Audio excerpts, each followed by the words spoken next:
ए और बी के साप्ताहिक आय का अनुपात 9 और 7 है और खर्च का अनुपात 4 और 3 है। यदि प्रत्येक 200 की बचत करता है तो उनकी आय का योग क्या होगा।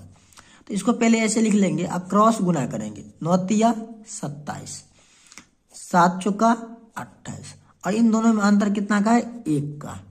अधिक इन दोनों का 200, अगर 200 ले लेंगे क्योंकि एक ही जैसा है तो 1 ऊपर वाले का अंतर गुना 1, तो 1 का वैल्यू कितना हो गया 200। बोला योग, तो 9 और 7 16, तो 16, तो 16 गुना 200 क्या हो जाएगा 3200, इसका आंसर हो जाएगा।